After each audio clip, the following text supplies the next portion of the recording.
and the whole fitting comes out. But you can't get to it unless you remove the clutch assembly first. That's right. And that ought to take, what, half an hour, 45 minutes? Shouldn't take any more than that. Oh, Betty, you heard, didn't you? You have to remove the whole clutch assembly first. Yes, everybody knows that. Well, these charts make it look pretty easy. You know, I was thinking about putting these up in the garage. Give the kids something to refer to. Won't we be taking business away from ourselves? No, I don't think so. Sort of makes the garage the in place, you know, the center of things. Well, we'll see. Oh, now I want to show you the one that's going to make us some money. Good. What is it? Dirt racing. Aren't all of our models built for dual purpose? Like street and dirt? Yeah, but I think we should carry a few of these. This is strictly cross-country stuff. Great. Well, here we go. Well, I guess we better start pushing then, huh? And you know how to do it? The best way? Enter one of them in a race. You mean one of us ride it? Yeah, I'll drive. You can back me up. No, I'll drive and you back me up. You haven't got any experience. So? I can drive a bike better than you can. Who says you can? Listen, I'm the oldest. I drive. You admit it yourself. You're too old for it. Hey, now wait a minute, you two. Now listen. All right. You're on. All right, or you can get one of those characters who get a kick out of seeing how close they can come to cracking up.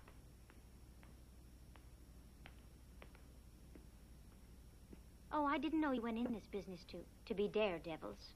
I thought it had something to do with independence and security. Security? What's that? I think it has something to do with blankets. Oh, we sell blankets? Well, you might have to if you get broken up in a crash.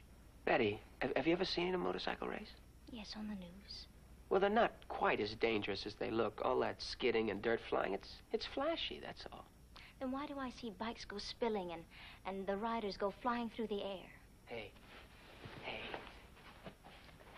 With you here waiting for me, do you think that I'm going to do anything that's even the least bit dangerous? He won't even cross the street without the light. Hey, it's skill. That's all. The kind of skill you get from practicing. Now those turns, they're skid turns. That's control. That's the way you're supposed to do it. Then what happens when you come to a turn that you can't control? Well, what about the tree that falls on you, or the bathtub you slip out of and crack your head? Nothing's really safe, is it? Oh, Rod, why didn't you go into the stamp business? Well, we were afraid we'd take a licking. Thank you. Oh. Now listen. I'm not going to move until I tell you how I feel. I couldn't stand it if anything happened to you. Happened to me? Yes. Hey, anything that happens to me is good. I've got you. I got everything.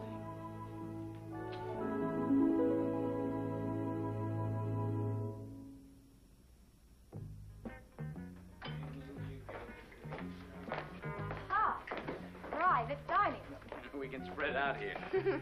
And scratch at will. Maybe you should have gotten out of that sandy bathing suit. It's my hair shirt. I'm doing penance. No? Hi. Hello, Charlie. I'm ready when you are. Okay. What would you like? I would like a jumbo combination with cheese on the burger and chili on the hot dog. And may I have both potato salad and coleslaw? That's all? And a chocolate milkshake, very thick. Good. How about you, Mr. Russell? What would you like? I'll have a double bicarbonate on the rocks. Terrific. All right, I'll have a hamburger and a coffee. Anything on it? No. Okay.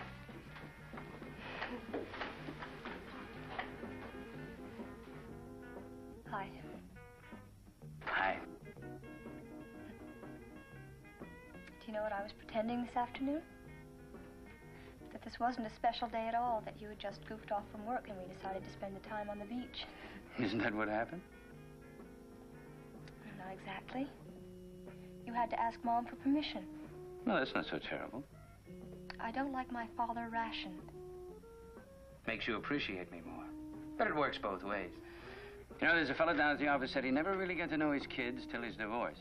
Then he had to spend every other weekend with them. You're right, Carolyn. There's nothing funny about divorce. You're just going to have to make the best of it. It's a bad scene. Mom and I rattle around that house.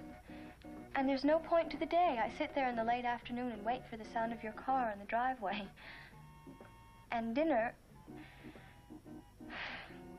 Oh, well. Give it time, honey. The great healer. hasn't taken Mom long, though, to recuperate from her post-divorce blues, or whatever they're called. I think we should talk about that, about your attitude toward your mother. Has she been complaining? Not a word. Well, I've been a witch. I just can't stand the idea of her going out. It just seems so indecent. You do know she's going out? Well, why not? She's perfectly free. We both are. Well, she really seems to like that Dr. Rossi. I'm glad. What? I'm glad your mother's found someone she likes to be with. Well, I know he's a doctor and everything, but... Well, he isn't at all like you. I should hope not. You don't really mean that. In fact, I don't think that either of you are really serious about this whole thing. Carolyn, your mother and I are divorced. Oh, I know, but... Well, what's a divorce, anyway? It's just a piece of paper. In fact, I know of a lot of couples who've been divorced and remarried.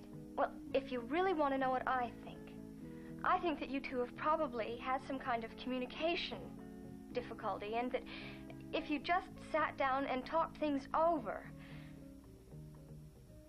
you do want to get together again, don't you?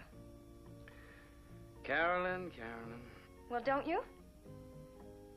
No chance. Well, I guess it's suck it to me time.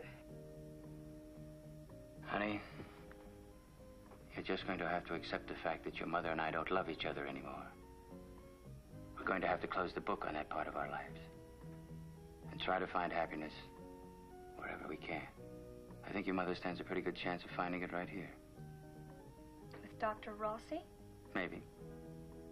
At any rate, I think she stands a better chance if I'm not around at all. Peyton Place is a small town. You're going away? I'm being transferred. Where?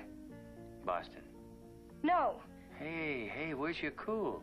I don't care. I don't want you to go away. I don't want you to leave here. Carolyn, I'm doing what I think is best for all of us. Not for me. I'll never get to see you. Of course you will. There'll be long weekends, vacations. We'll take trips together. You'll get awfully sick of me. I want to go home.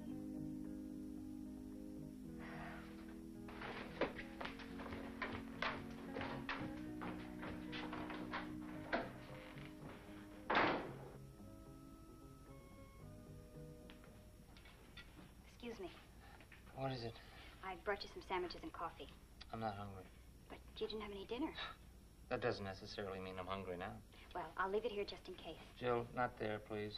I need that paper. Oh, I'm sorry. I thought it was scrap. There's all scribble on it. That scribbling happens to be the new budget. Did Mrs. Winter call? Jill, did you hear the phone ring? No. Does that answer?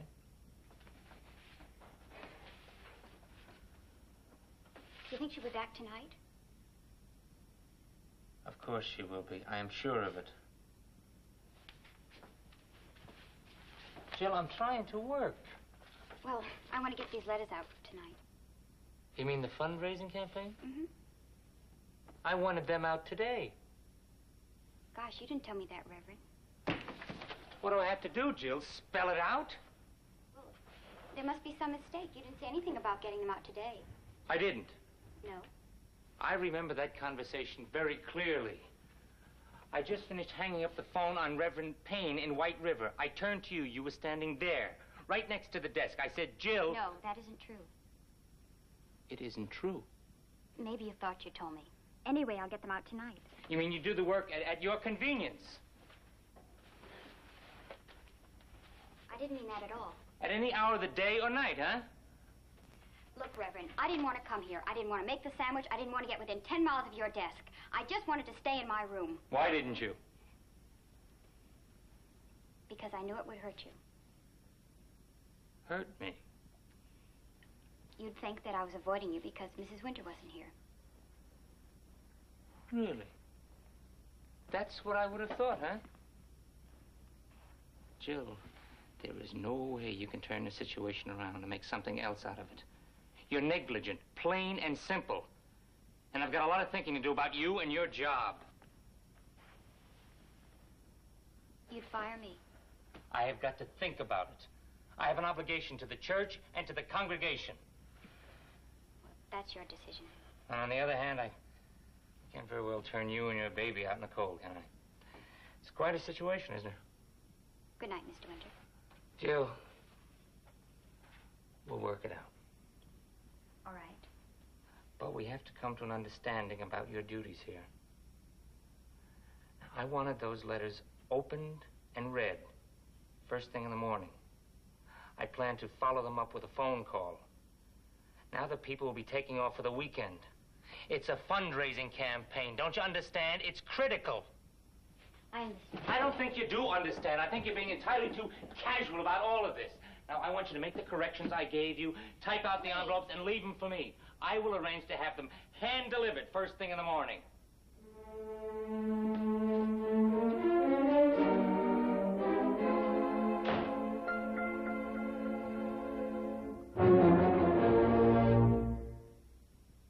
Preview from the continuing story of Peyton Place.